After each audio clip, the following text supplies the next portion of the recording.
What's going on, guys? CEO of One. Today we're talking surface cleaner tips. Now, for those of you that don't know, this is one of your commercial kind of entry level surface cleaners. You can find surface cleaners like Surface Max and a couple others at Lowe's and Home Depot. DeWalt makes one. There's a bunch of different ones. Now, the trick to surface cleaners is it depends on the size of the machine, not the PSI of the machine. That's irrelevant. The gallons per minute, the flow of the machine itself. Most people usually will tell you, you want to go about for each gallon per minute about 4 inches. To put it in perspective, this is a 20-inch BE Whirl Away surface cleaner, and this one here is, like I said, 20 inches. This will run great on our 5.5 machine. And we have two of these. One is for our 5.5 gallon machine. It has specialty tips installed on it, not the ones it comes with, and those tips are made for a 5.5 gallon machine. That helps it be more efficient when it's spinning. The other one of these that we have comes standard with the tips on it, and it works great on our 4 gallon machine. We have a 4 gallon Simpson, 4 gallons a minute. It is actually like 4,000 psi, which is a bit much, but we're not ever gunning it at 4,000. We're dialing it down, as well as is really the flow is what's important. Now, some of you ask about the tips on there. It does help to have the right size tips for the flow that you're using. It will help you be more effective. Anytime you're surface cleaning, make sure you pre-treat, pre-wet your concrete. Add some pre-treatment to it so it really helps it come up a lot easier. Sodium hypochlorite. I use a downstream mixture most of the time, unless it's just really black concrete. Then I'll use a 2% from the Softwash system or pump up sprayers if I have to. But downstreaming, 1%, 1.5% works great. If you wet the driveway with water first, then downstream the pre-treatment, it'll help the SH2 really mix in with the water on the surface level, which helps disperse it over the surface of the concrete. That way you don't have to just use a ton of your SH to wet the whole driveway. Anytime I do this, I like to always tell people the surface cleaner itself, there are many great ones out there. All right. I want to say that if you are getting away from the consumer products and into professional systems like this, make sure that you get one that's appropriate for your machine. These BEs are great because they're readily available. They work from a 4 gallon machine on up to an 8 or 10, depending on what tips you have on them. So they're very versatile. Now, there obviously are many other things out there like mini mildews, which I've heard require an awful lot of work and are constantly having issues. I don't care for issues on the job site. So we have 2 of these BEs. We could even get a much larger, I think Whisper Wash makes like a 28 or a 30 inch, something like that, some crazy thing. And it's big and powerful and it works great. But with our current machines, it wouldn't really push them as good as a 8 or 10 gallon machine, which we're going to be adding on pretty soon. But I think we're going to get a P40 first, but that's a whole other video, guys. On these surface cleaners, make sure you have your little poking tool that they come with so you can poke out the nozzle heads. Nozzle heads will get all kinds of stuff in them, guys. Now, that being said, they will get clogged with stuff from time to time that will affect the usage of the surface cleaner.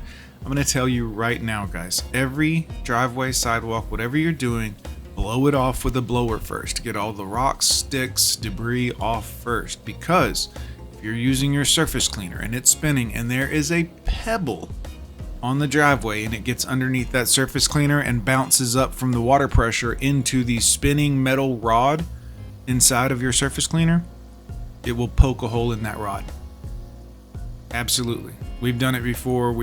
Couldn't figure out why one of them wasn't spinning right. We took a look at the rod and it was just exploded out the side of it, where obviously a rock or something had smashed it. It made a small dent, at which point the rest of it just blew up because of the pressure coming out. Make sure for surface cleaner tips, that's a big one. Blow everything off. You don't want to be buying a new surface cleaner if you smash a hole in one or shoot a rock through one. You don't want it shooting out the side and hitting someone or a customer's window. Blow off everything. Like I said, take a moment to wet everything down, pre-treat. It's just going to be less work on your surface cleaner. And another thing is you want to be able to move not too fast because you don't want to stripe it up just yet, but you really want to be able to walk at a decent enough clip. And if you don't pre-treat, you're going to be moving very, very slowly and still probably not getting all the black and green off the driveway. One thing I like to tell people is, if you pre-treat and then you post-treat with some sodium hypochlorite afterwards, any lines that you might see after you finish will go away with your post-treatment. This has always worked great for us. We never have a problem. We, finish up, and sometimes there might be a little remnants of what would be a line, but all that is the seeds from the previous growth holding on to the driveway. Throw some SH on it, 1 to 2%. It should wipe those lines out in the sunlight, especially. Should brighten them right on up, and it'll also help your customer's driveway won't grow back with lines where your surface cleaner grew over it, because all of the growth was killed and eliminated. Those lines you see on people's driveways 6 months, a year later, is because they didn't post-treat, they didn't pre-treat, and what's happened is that growth was pressurized and a lot of it was removed, but it left a pattern of growth that was never killed and was never removed, which is why when it grows back, you can see exactly where that surface cleaner ran over. They didn't get all the stuff off. So remember, guys, it's not just about getting all the visible stuff, the big visible chunks off the driveway and sidewalks. It's about treating that driveway and sidewalk so it kills everything. That way it doesn't come back in 6 months. Your customers will appreciate this, guys. I would much rather have a customer that calls me back to do their driveway 4 times, 5 times over a 10-year period than just one time to do their driveway. Definitely want to make sure you're maximizing on the amount of money you can make off your customers in a reasonable yet professional way.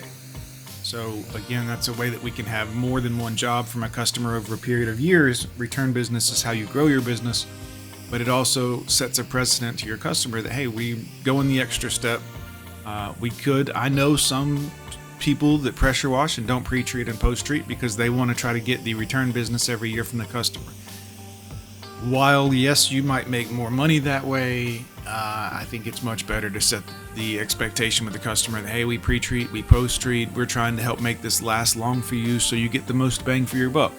But this is also why I do charge a little bit more than people in our area. But our customers would rather pay that extra $50 to $100 more for my price because they know I'm going to treat their driveway, they know it's not going to grow back as fast, and they know I actually let them have that option rather than just saying, call us next year when it's black again.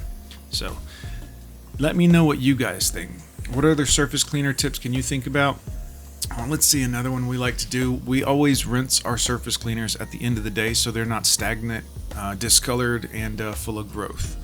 Another thing we like to do, and this is kind of the trailer itself, we like to rinse off the trailer and the truck next to it at the end of the day just to make sure that everything looks bright. We try to roll our hoses up so they look professional.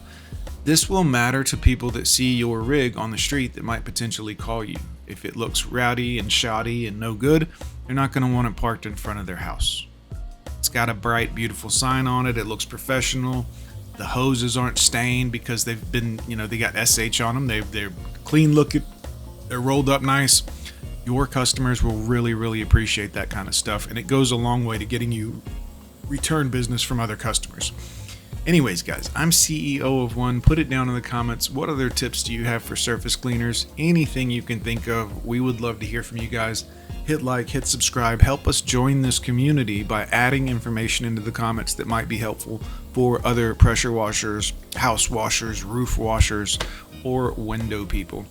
Thanks for watching, guys. We'll see you next time.